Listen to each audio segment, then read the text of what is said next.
오늘 하나님께서 주시는 말씀 베드로전서 4장 12절에서 19절 말씀입니다. 베드로전서 4장 12절에서 19절 말씀, 신약 381페이지 정도가 될 것 같습니다. 신약 381페이지 베드로전서 4장 12절에서 19절입니다. 신약 381페이지, 제가 12절 읽고 여러분들이 13절 읽으시면서 19절까지 교독하도록 하겠습니다. 사랑하는 자들아, 너희를 연단하려고 오는 불시험을 이상한 일 당하는 것 같이 이상히 여기지 말고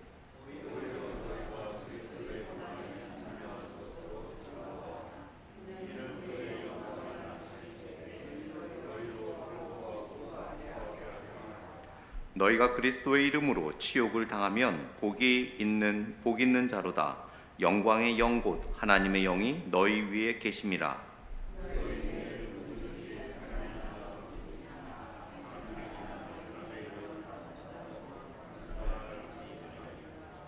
만일 그리스도인으로 고난을 받으면 부끄러워하지 말고 도리어 그 이름으로 하나님께 영광을 돌리라.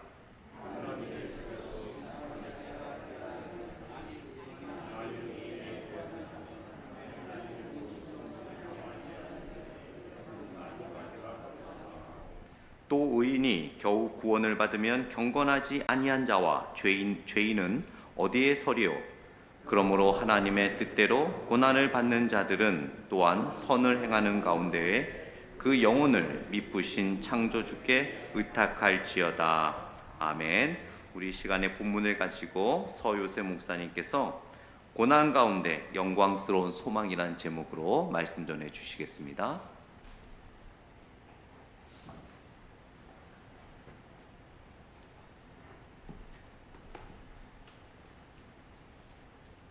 잠시 기도하시겠습니다. 저희들의 영원하고 참 소망이 되시는 주님을 찬양합니다. 주님의 죽으심과 희생을 통하여 저희들에게 영광스러운 소망을 주심에 진심으로 감사드립니다.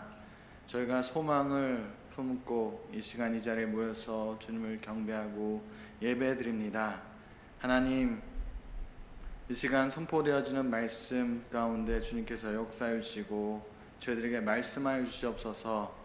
그래서 말씀을 통하여 저희들이 하나님께 주시는 새 힘과 크신 은혜를 받고 그 능력으로, 그 힘으로 맡겨진 사명을 잘 감당하며 선한 싸움을 늘 싸우고 달려갈 길을 달려가고 믿음을 지킬 수 있도록 주님 함께하여 주시옵소서. 거룩하신 예수 그리스도 이름으로 기도드리옵나이다. 아멘. 할렐루야. 오늘 이렇게 현장에서 또 온라인으로 수예배에 참여하는 여러분들을 예수님의 이름으로 환영하고 축복합니다. 하나님의 은혜와 사랑이 여러분의 가정과 그리고 삶, 그리고 여러분들이 하시는 모든 일들 가운데 늘 충만하기를 간절히 소망합니다.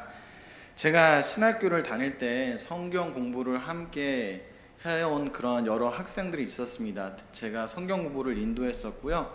그 학생들 중에 아직도 저와 연락을 하는 그러한 청년들이 있습니다. 가끔 저한테 상담을 요청할 때가 있습니다. 그리고 그 상담 중에 한 자매로부터 받은 그 상담이 아직도 기억이 납니다. 이 자매님은 목표한 회사를 두고 열심히 기도하고 공부한 끝에 드디어 입사를 하게 되었습니다. 회사에 입사하자마자 나는 정말로 예수 그리스도의 향기로서 선을 행하며 전심을 다해서 봉사하고 남들을 도와주며 맡겨진 사명을 회사 안에서 감당해야겠다, 그렇게 생각을 하고 정말로 열심히 남을 도와주며 일을 했다고 합니다.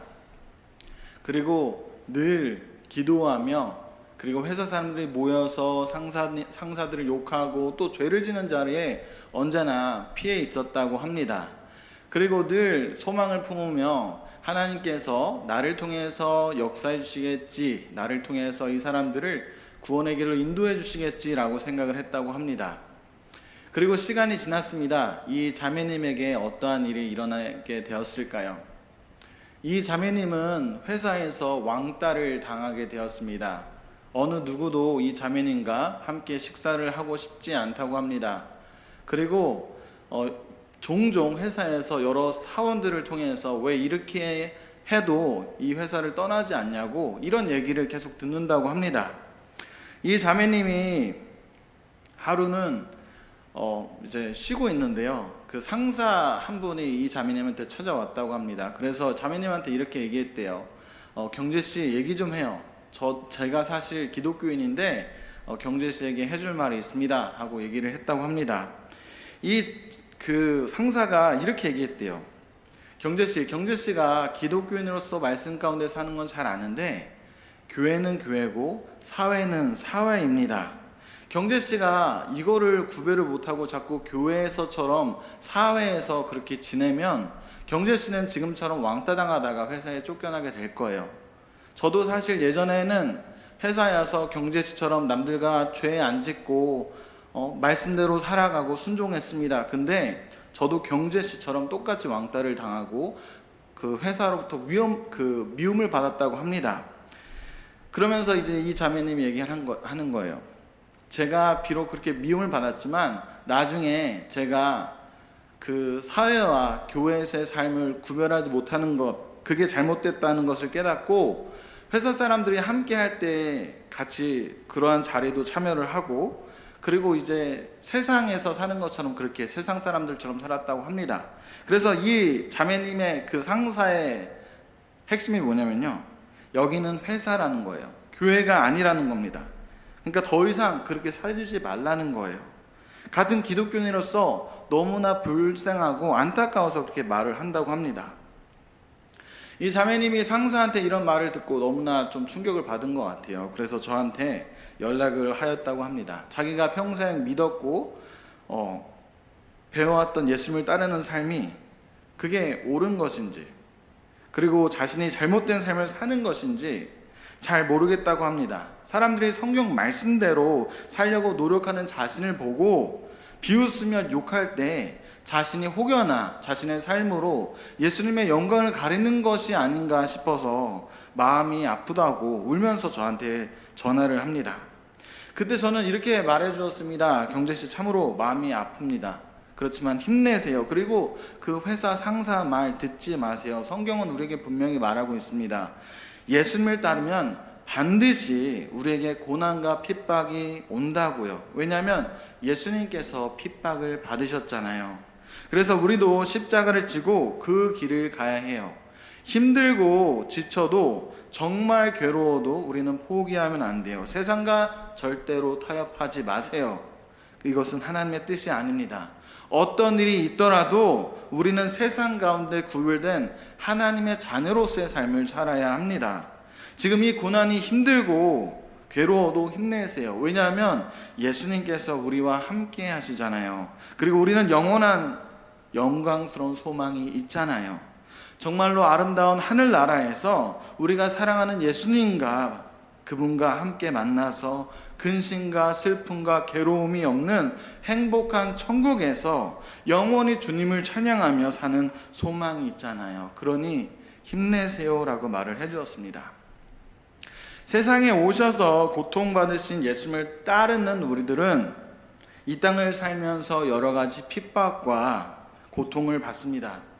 예수님께서 말씀하신 것처럼 우리는 환난을 당할 것입니다. 하지만 우리는 모든 어려움을 이겨낼 수 있습니다. 왜냐하면 우리에게는 영광스러운 소망이 있기 때문입니다. 그래서 저는 오늘 본문의 말씀을 통하여 여러분들과 세 가지 중요한 사실을 함께 나누고자 합니다. 첫째, 영광스러운 소망이 있기에 우리는 고난 가운데 기뻐해야 합니다. 영광스러운 소망이 있기에 우리는 고난 가운데 기뻐해야 합니다. 베드로전서는 로마 네로 황제의 역사상 가장 잔인한 기독교 핍박이 있기 2-3년 전에 쓰여졌습니다. 베드로전서가 쓰여지기 이전에도 기독교인을 향한 박해와 그러한 고난이 있었다는 이 사실은 베드로전서를 전체를 통해서 우리가 찾아볼 수 있는 의심할 수 없는 사실입니다. 그래서 베드로 사도는 베드로전서를 통해서 전체를 통해서 고난과 핍박을 당하는 기독교인들을 위로하며 예수 그리스도를 위한 핍박과 환난 가운데서도 영광스러운 구원의 소망을 바라보며 예수님을 따르며 계속해서 거룩한 삶을 살도록 성도님들을 격려하고 있습니다. 그 당시 기독교인들은 핍박을 당하면서 이렇게 생각했을 것입니다. 아니, 왜 예수님께서 십자가에 달리시고 우리의 죄를 위해서 죽으셨는데, 그리고 예수님의 승리가 우리에게 주어졌는데 우리는 왜 여전히 이렇게 고통을 당하고 고난을 당하고 환난을 경험해야 되지? 왜 우리는 여전히 범죄자들처럼 핍박받고 감옥에 갇히고 고통당하며 죽임을 당해야 하지? 그래서 그들은 그들이 받는 고난과 핍박에 대해서 이상히 여기고 놀라워했습니다. 그러므로 베드로 사도는 본문 12절에서 13절에 이렇게 말합니다. 12절 13절을 다 함께 읽겠습니다. 시작. 사랑하는 자들아, 너희를 연단하려고 오는 불시험을 이상한 일 당하는 것 같이 이상히 여기지 말고 오히려 너희가 그리스도의 고난에 참여하는 것으로 즐거워하라. 이는 그의 영광을 나타내실 때 너희로 즐거워하고 기뻐하려 함이라. 오늘 본문에서 베드로 사도는 매우 부드러운 어조로 혼란스러워하는 그리스도인들을 향해서 이렇게 말하고 있는 것입니다. 사랑하는 여러분들, 우리가 그리스도를 따라갈 때에 고난과 핍박과 어려운 일을 당하는 것은 뜻밖의 일도 그리고 이해가 되지 않는 일이 아닙니다. 예수님의 발자취를 따라 살아갈 때 그분처럼 우리에게도 고난과 핍박이 오는 것은 당연한 것입니다. 그러니 이상히 여기거나 놀라지 마십시오. 그리고 나아가 이렇게 말합니다. 그리스도의 고난에 참여하는 것으로 즐거워하십시오. 여기서 원어로 즐거워하다라는 단어는 기뻐하다라는 뜻을 갖고 있습니다. 기뻐하세요라고 그러니까 번역이 될 수 있다라는 것입니다. 그런데 이게 무슨 말입니까? 극심한 고난과 핍박을 받는 사람들에게 기뻐하세요라는 말은 무언가 잘못된 말이 아닐까요? 기뻐하세요가 아니라 고난과 핍박을 견디세요, 조금만 참으세요, 힘내세요라고 말해야 하는 게 옳은 게 아닐까요? 하지만 베드로 사도는 분명하게 말합니다. 고난과 핍박 가운데 기뻐하세요. 왜 고난과 환난 가운데 기뻐해야 할까요? 기뻐해야 할 두 가지 이유가 있습니다. 첫째, 그 당시 기독교인들이 또한 우리가 받는 고난은 우리를 파괴하는 것이 아니라 우리를 정결케 하기 때문입니다. 본문 12절에서 말하는 불시험은 우리를 파괴하는 불시험이 아니라 오히려 그리스도인들을 연단하여 정결케 하는 불입니다. 베드로 사도는 명확하게 베드로전서 1장 6절부터 7절에 이 말씀을 다시 말하고 있는 것입니다. 제가 그 부분을 읽어보겠습니다. 베드로전서 1장 6절 7절 말씀입니다. 그러므로 너희가 이제 여러 가지 시험을 인하여 잠깐 근심하게 되지 않을 수 없었으나 오히려 크게 기뻐하도다. 너희 믿음의 시련이 불로 연단하여도 없어질 금보다 더 귀하여 예수 그리스도에 나타나실 때에 칭찬과 영광과 존귀를 얻게 하려 함이라. 이처럼 우리가 견디는 불시험은 우리를 태워버리는 하나님의 분노의 불이 아닙니다. 이것은 하나님의 자녀들을 훈육시키고 정결케 하는 불입니다. 우리가 고난 가운데 기뻐해야 할 두 번째 이유는 예수 그리스도를 위해 고난 받는다는 것은 우리가 예수님을 신실하게 따른다는 사실을 의미하기 때문입니다. 13절의 말씀처럼 우리가 예수님처럼 하나님의 뜻을 따라 고난을 당하면 예수님처럼 우리 또한 그분의 영광에 참여하게 될 것입니다. 예수님께서는 영광으로 가는 길은 오직 십자가 고난이라는 사실을 몸소 우리에게 보여주셨습니다. 예수님께서는 잡히시기 전 이렇게 말씀하셨습니다. 이렇게 기도하셨습니다. 요한복음 17장 1절입니다. 아버지, 때가 왔습니다. 아버지의 아들을 영광되게 하셔서 아들이 아버지께 영광을 돌리게 하여 주십시오. 예수님께서는 다가올 영광이 오직 십자가 고난을 통해서 이루어진다라는 사실을 아셨습니다. 그래서 예수님께서는 그 고난을 이상하게 여기지도 않으시고 그 고난에 놀라시지도 않으셨습니다. 이처럼 고난당한다는 것은 우리가 예수님의 발자취를 따라 영광으로 나아간다는 것을 의미합니다. 그러므로 우리는 예수 그리스도를 위해서 핍박과 고난을 받을 때에 기뻐해야 합니다. 제가 신학을 공부할 때 정말로 존경하는 교수님이 계셨습니다. 그 교수님과 아직도 연락을 하고 있는데요. 이 교수님은 책도 많이 쓰신 참 훌륭하신 분입니다. 그런데 20년 제가 이 교수님을 보니까요, 거의 20년 전에 구입하셨던 그 차를 아직도 몰고 계셨고요.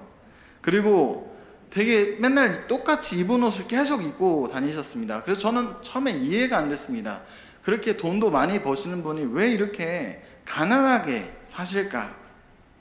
한번 그분께 여쭤보니 그분이 이렇게 말씀하시더라고요.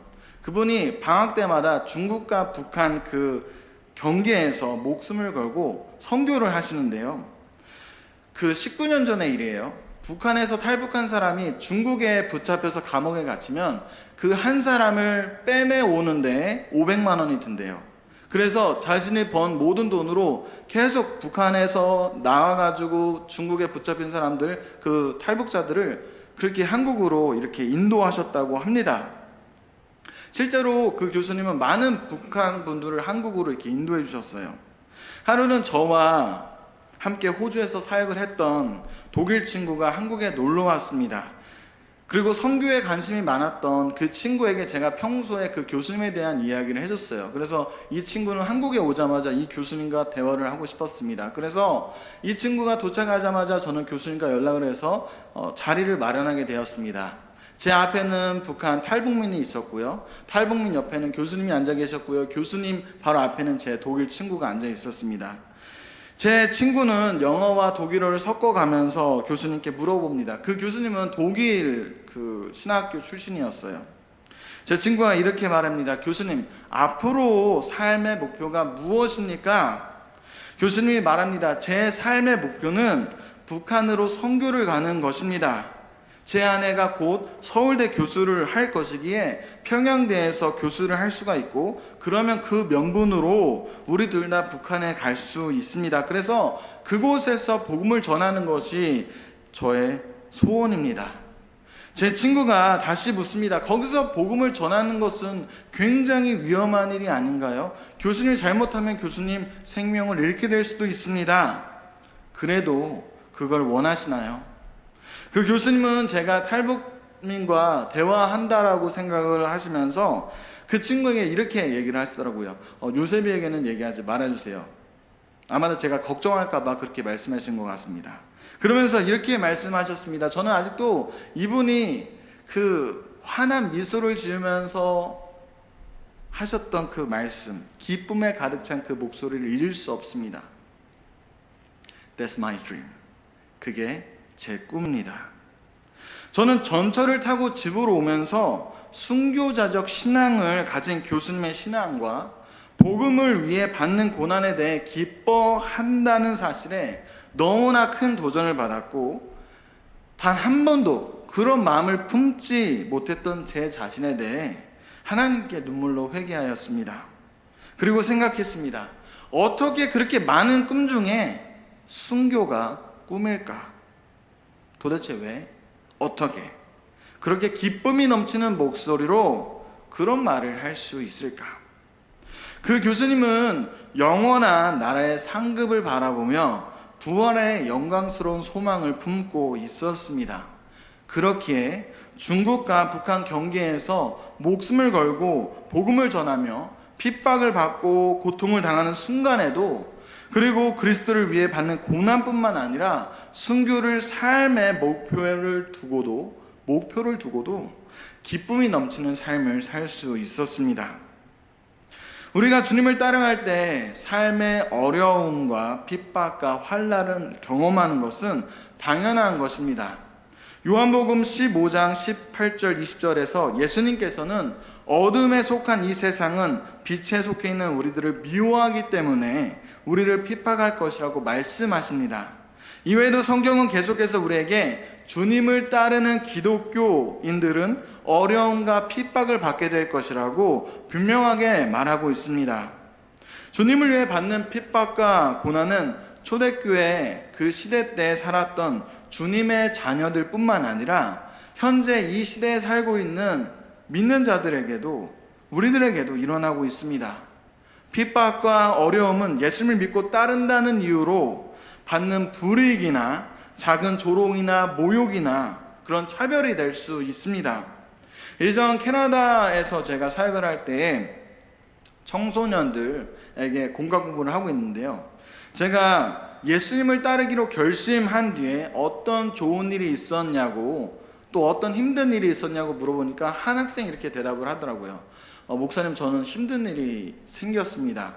그래서 물어보니까 친구들이 함께 죄를 짓는데 그 자리에 안 가니까 친구들이 자기를 이제 왕따 시킨다는 거예요. 그래서 좀 많이 힘들다는 것입니다. 맞습니다. 이처럼 우리가 이 죄악된 세상 속에서 예수님을 따를 때 이렇게 어렵고 힘든 일을 만나게 되는 것은 당연한 것입니다. 이 학생뿐만 아니라 미국에는 예전에 동성 결혼에 대해서 반대함으로 인해서 법적으로 불이익을 당한 목회자들과 성도님들이 계셨습니다.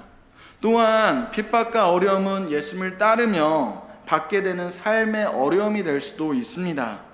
이 고난과 핍박은 이슬람 국가나 북한에 가신 선교사님들이 받는 육체적인 고통이나 죽음이 될 수도 있습니다. 우리가 잊지 말아야 할 사실은 우리가 예수님을 위해서 이러한 어려움과 핍박과 고난을 경험하게 될 때 우리는 그 고난 속에서 기뻐해야 한다는 사실입니다. 그러면 도대체 왜 우리가 핍박과 고난 가운데 기뻐해야 할까요? 방금 말씀드렸듯이 우리가 받는 고난은 우리를 파괴하는 것이 아니라 우리를 정결케 하고, 우리가 핍박을 받는다는 것은 우리가 예수님 안에 거하며 그분의 발자취를 따르고 있다는 사실을 의미하기 때문입니다. 이 사실은 우리에게 큰 기쁨을 가져다주고 우리의 소망을 더욱 강하게 해줍니다. 왜냐하면 우리가 예수님처럼 핍박과 고난을 당하듯이 예수님께서 다시 오실 때 우리는 그분의 영광에 참여하게 될 것이기 때문입니다. 마태복음 5장 10절부터 12절, 예수님께서는 이렇게 말씀하셨습니다. 신약 페이지 5페이지입니다. 함께 읽겠습니다. 마태복음 5장 10절부터 12절 말씀입니다. 신약 5페이지입니다.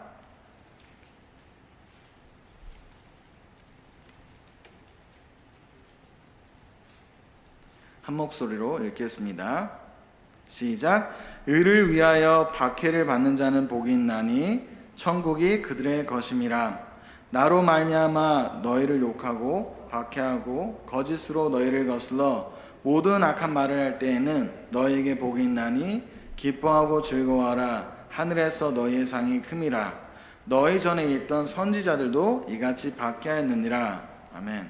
로마서의 사도 바울도 똑같이 우리에게 이렇게 말했습니다. 로마서 8장 17절 18절입니다. 신약 249페이지입니다.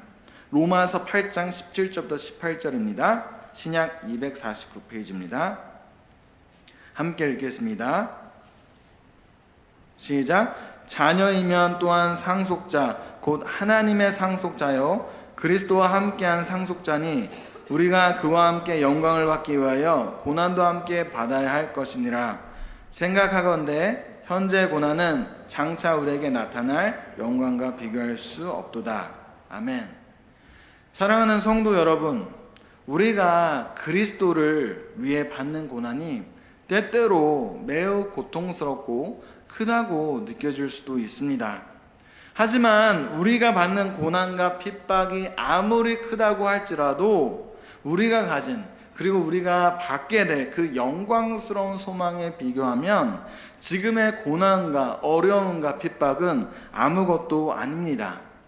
이러한 영광의 소망이 있기에 우리는 고난 가운데 기뻐해야 합니다. 그러면 어떠한 영광스러운 소망입니까? 예수님께서 영광 가운데 다시 오실 때 부활하여 그분의 영광에 참여하게 되는 소망입니다. 우리는 주님과 함께 새 하늘과 새 땅을 다스리며 아픔과 슬픔, 고통이 없는 아름다운 천국에서 영원토록 하나님을 찬양하며 그분을 즐거워하며 기쁨 가운데 살게 될 것입니다. 이 사실을 믿으십니까? 그 소망을 품고 고난 가운데 항상 기뻐하며 즐거워하는 저와 여러분 모두가 되시기를 간절히 소망합니다. 둘째, 영광스러운 소망이 있기에 우리는 예수님의 이름을 위해 받는 고난을 부끄러워하지 말아야 합니다. 다시 말씀드립니다. 영광스러운 소망이 있기에 우리는 예수님의 이름을 위해 받는 고난을 부끄러워하지 말아야 합니다. 영광스러운 소망은 미래에만 있는 것이 아닙니다. 이것은 현재 우리가 갖고 있는 것이기도 합니다. 본문 14절에 베드로 사도는 이렇게 말합니다. 제가 읽겠습니다. 너희가 그리스도의 이름으로 치욕을 당하면 복 있는 자로다. 영광의 영 곧 하나님의 영이 너희 위에 계심이라. 우리가 예수 그리스도를 위해 고난을 받고 치욕이나 모욕을 당할 때 예수님께서 세례 요한에게 세례를 받으실 때 임하시고 그분의 사역에 언제나 함께 하신 하나님의 영인 성령님께서 우리 위에 임하신다고 합니다. 마태복음 10장 19절 20절 예수님께서도 고난과 핍박 가운데 성령님께서 우리와 함께 하실 것이라고 약속하셨습니다. 또한 하나님의 영이신 성령님께서는 우리가 예수 그리스도와 연합되어 그리스도의 몸인 교회의 각 지체로서 이 땅을 살아가도록 도와주시면서 예수님께서 다시 오실 때 그 완전한 영광을 미리 맛보게 해주십니다. 사실 저희가 예수님의 몸된 교회 각 지체로서 이렇게 하나님께 예배 드리는 것이 하늘나라에서 우리가 누리게 될 영원한 영광을 미리 맛보는 것입니다. 그리고 이것이 우리가 핍박 가운데 즐거워하고 고난을 부끄러워하지 않아야 할 이유가 됩니다. 본문 15절 말씀을 함께 읽겠습니다. 15절입니다. 시작. 너희 중에 누구든지 살인이나 도둑질이나 악행이나 남의 일을 간섭하는 자로 고난을 받지 말려니와. 고난을 받을 때 중요한 사실은 우리가 누구를 위해 그리고 왜 고난을 받느냐라는 것입니다. 우리가 만약 범죄를 저질러서 고난과 핍박을 받는 것이라면 이것은 당연히 부끄러워해야 할 고난입니다. 이것은 하나님께 영광을 올려드릴 수도 없고 우리에게 아무런 유익이 없는 고난입니다. 하지만 우리가 그리스도를 위해서 고난을 받으면 하나님의 영이신 성령님께서 우리와 함께 하시고 우리는 예수 그리스도의 이름으로 하나님께 영광을 올려드릴 수 있습니다. 그러므로 16절 다 함께 읽겠습니다. 시작. 만일 그리스도인으로 고난을 받으면 부끄러워하지 말고 도리어 그 이름으로 하나님께 영광을 돌리라. 아멘. 즉 예수님을 위해 고난을 당할 때 우리는 그 고난을 부끄러워하지 말고 예수 그리스도의 이름으로 하나님께 영광을 올려드려야 한다는 것입니다. 베드로전서가 쓰여진 후 1, 2년 뒤에 바로 로마 네로 황제의 기독교 박해가 시작되었습니다. 로마에서 기독교 핍박이 시작되었을 때 많은 기독교인들이 고통을 당하며 죽임을 당했습니다. 로마 역사학자 타키투스의 책에는 AD 64년에 일어난 네로 황제의 그리스도 박해에 대해서 이렇게 기록하고 있습니다. 제가 읽겠습니다. 그러므로 로마 황제 네로가 로마에 불을 질렀다라는 소문을 없애기 위해서 그는 거짓으로 크리스찬이라 불리우는 자들을 흉악 범죄 행위로 몰아서 고소하였고 가장 끔찍한 고문들로 그들을 처형하였다. 그들이 죽기 바로 직전 그들은 스포츠의 대상이 되었다. 그들은 야생 짐승들의 가죽으로 덮여진 상태로 개들에게 죽을 때까지 괴롭힘을 당하였던가, 또는 십자가에 못 박혔고, 또는 해가 졌을 때 화형에 처해지며 캄캄한 저녁을 밝히 비추는 불빛의 역할을 하였다. 그들이 왜 이렇게 말도 안 되는 핍박과 또한 죽임을 당했을까요? 그들이 무언가 잘못해서 그랬을까요? 당연히 아닙니다. 그들은 로마 정부의 통치 구조를 포함하고 있는 수없이 많고 다양한 종교들의 그 관습에 참여하는 것을 거부하였고, 당시 널리 퍼져 있는 비도덕적이고 성적으로 음란한 관행으로부터 그들 스스로를 멀리하며 하나님의 말씀을 따라 거룩한 삶을 살았습니다. 나아가 여러 신들을 받아들이며 황제를 숭배해야 하는 문화에서 유일신 하나님만을 섬기며 오직 예수님만을 따랐기에 미움과 핍박을 받게 된 것입니다. 그들은 그리스도를 위한 고난을 받았습니다. 그리고 그들은 그 고난을 부끄러워하지 않았습니다. 왜냐하면 그들에게는 영광스러운 소망이 있었기 때문입니다. 하지만 사회 경험을 하다 보면 스스로 기독교인이라 주장하는 많은 사람들이 자신의 정체를 밝히면 회사에서 따돌림 당하고 다른 사람과 함께 어울리기 힘들까봐 그리스도인이라는 사실을 부끄러워하고 숨기며 말하지 않는 경우가 종종 있습니다. 하지만 이것은 하나님의 자녀로서 옳은 행동이 아닙니다. 우리는 그리스도인으로서 당당해져야 하고 우리가 주님의 자녀라는 사실을 숨기지 말아야 합니다. 비록 우리가 예수님을 따라 사는 기독교인이라는 이유로 어려움과 고난과 핍박을 받게 될지라도 우리는 기뻐하며 부끄러워하지 말아야 합니다. 왜냐하면 하나님의 영이신 성령님께서 우리와 함께 하시기에 천국이 우리들의 것이 되기 때문입니다. 그러므로 영광스러운 소망을 품고 그리스도인으로 받는 고난과 어려움 가운데 즐거워하며 그 고난을 부끄러워하지 않는 저와 여러분 모두가 되시기를 간절히 소망합니다. 마지막으로 영광스러운 소망이 있기에 우리는 하나님께 모든 것을 맡겨드리며 예수님을 따라 선을 행해야 합니다. 다시 말씀드리겠습니다. 영광스러운 소망이 있기에 우리는 하나님께 모든 것을 맡겨드리며 예수님을 따라 선을 행해야 합니다. 17절 베드로 사도는 하나님의 심판이 하나님의 집, 즉 믿는 자들 가운데서 시작된다고 합니다. 하지만 이 심판은 주님의 자녀들을 정죄하거나 파괴하는 것이 아니라 아까 12절에서 말씀드린 불시험처럼 자녀들을 정결케 하는 심판입니다.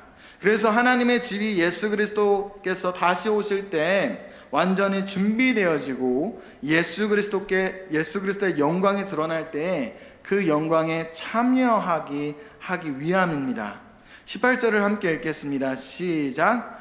또 의인이 겨우 구원을 받으면 경건하지 아니한 자와 죄인은 어디에 서리요.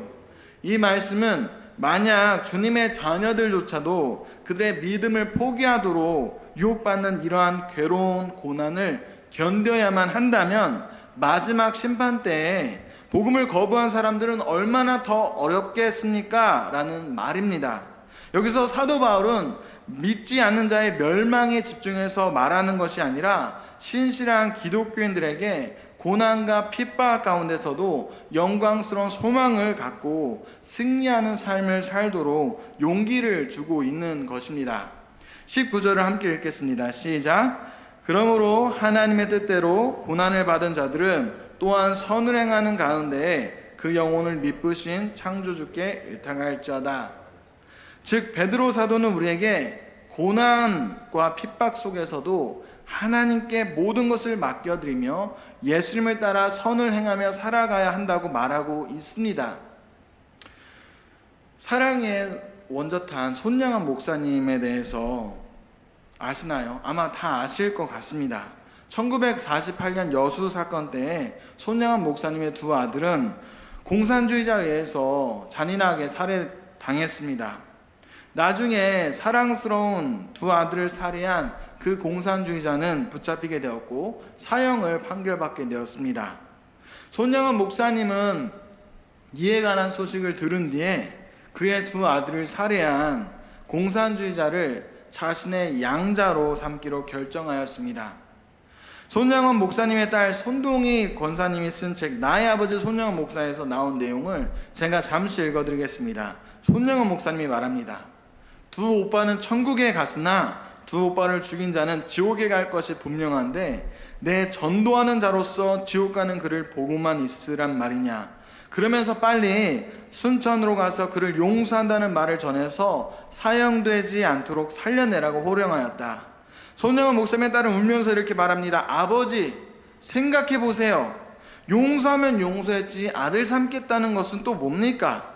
아버지가 그놈을 아들 삼으면 내게 오빠가 될 텐데 날더러 그 원수를 오빠라고 부르란 말입니까? 아버지, 오빠들의 한 맺힌 소리가 들리지 않으세요?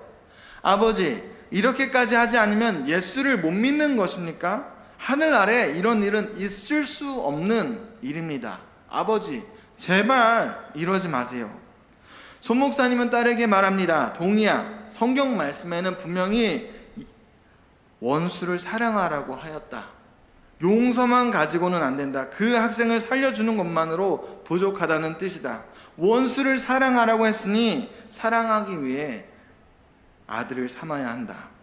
사형이 집행되기 바로 직전에 집행관들이 모여서 이게 담배를 피고 있었다고 합니다. 그때 한 사람이 급히 달려오면서 그들에게 이렇게 말을 했습니다. 살인자 안재선을 죽이지 마십시오. 손양원 목사님이 예수님의 이름으로 이미 그를 용서하였고 그를 자신의 양자로 삼는다고 합니다. 그 말을 들은 사형 집행관들은 손에 물고 있던 담배를 떨어뜨리면서 이렇게 말했다고 합니다. 위대하다. 참으로 위대하다. 손양원 목사님은 예수님을 본받아 자신의 가장 괴로운 고난 가운데서 선을 행하였습니다. 후에 손양원 목사님의 두 아들을 죽인 양재선 씨는 진실로 회개하게 되었고 그는 목회자가 되었습니다. 손양원 목사님이 소천한 날 가장 흐느껴 울었던 사람이 바로 그 양자 아들이었다고 합니다.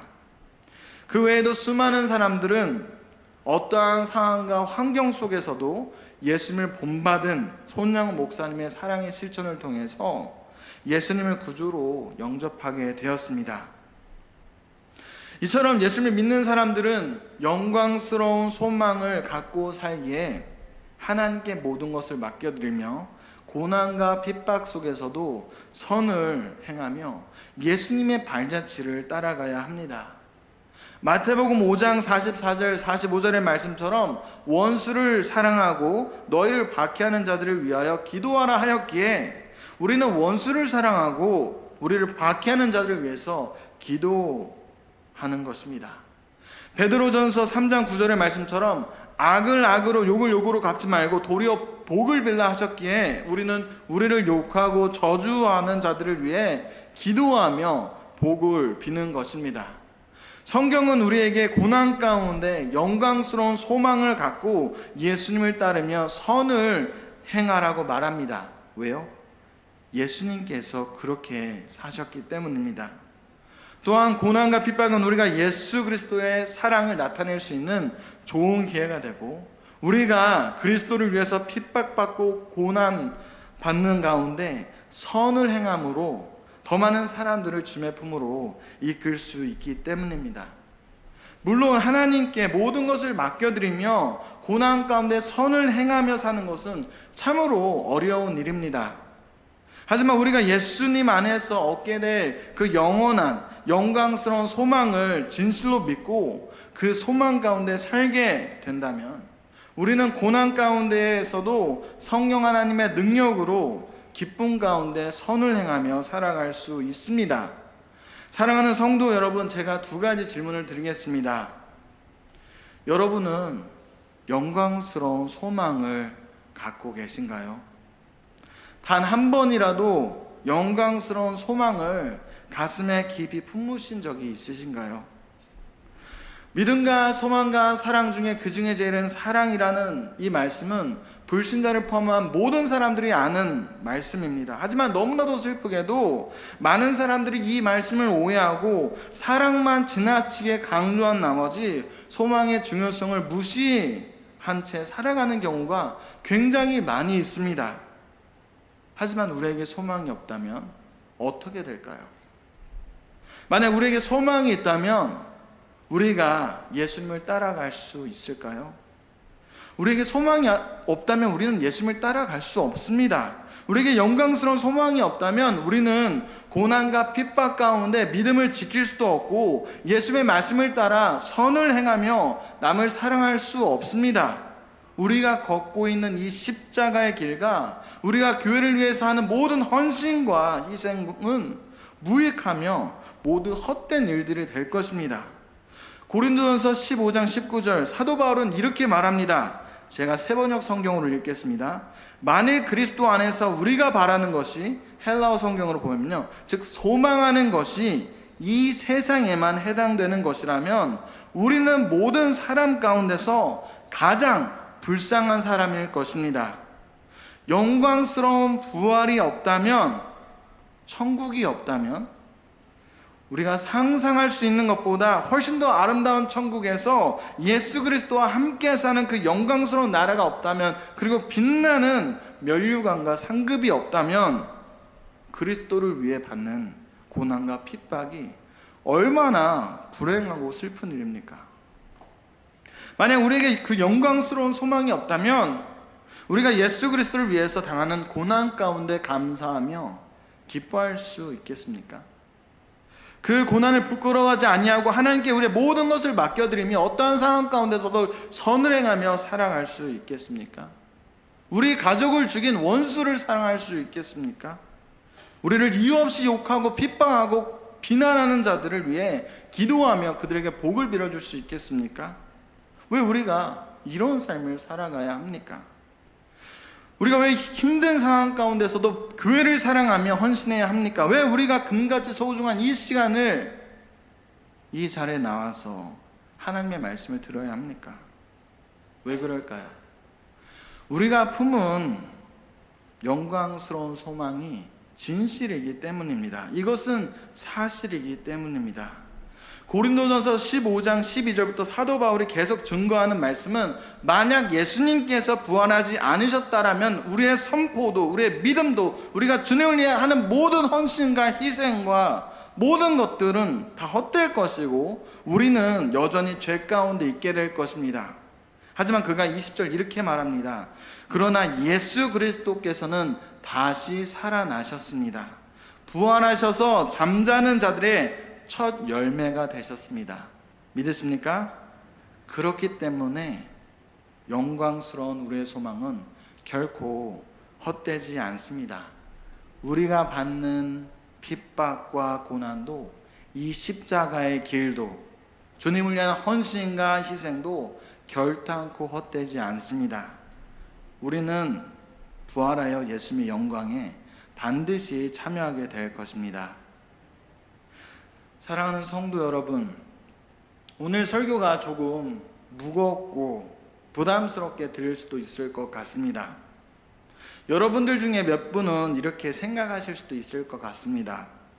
내가 어떻게 내 자녀를 죽인 자를 사랑할 수 있어? 내가 어떻게 주님을 위해 죽을 수 있지? 내가 어떻게 고난 가운데 즐거워하며 모든 것을 하나님께 맡기며 선을 행하며 살아갈 수 있지? 나에게 이것은 불가능해.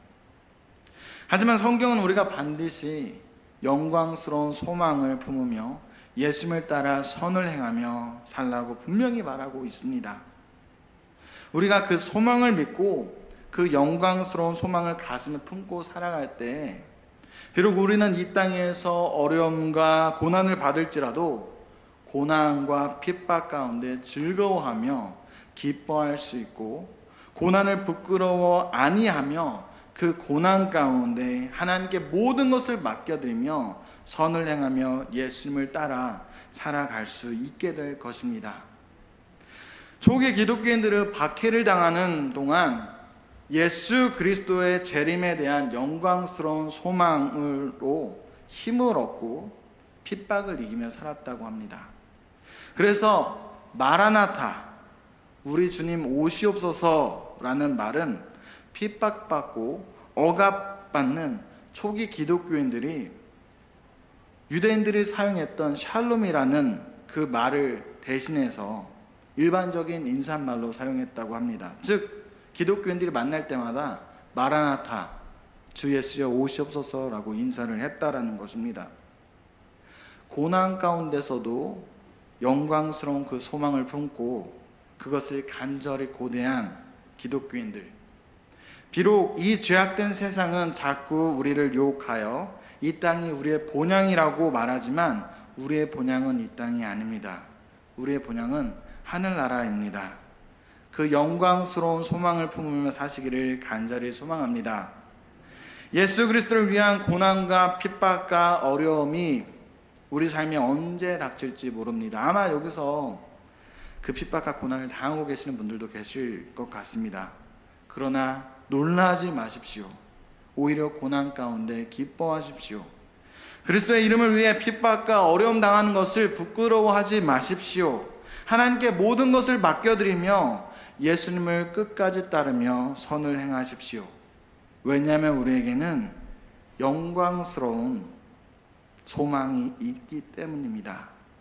주님 안에서 품은 그 소망은 반드시 이루어질 것이기 때문입니다. 기도하시겠습니다.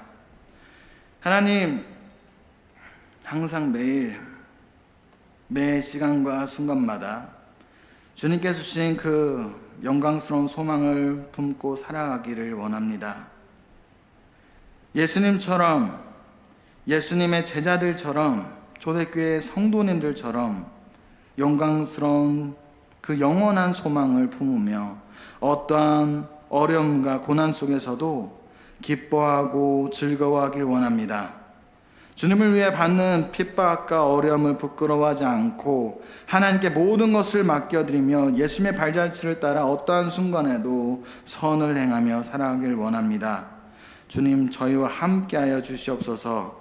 그래서 저희들이 삶을 통해 온전히 예수 그리스도의 빛을 비추며 주님의 영광을 나타나게 하여 주시옵소서. 거룩하신 예수 그리스도의 이름으로 기도드리옵나이다. 아멘.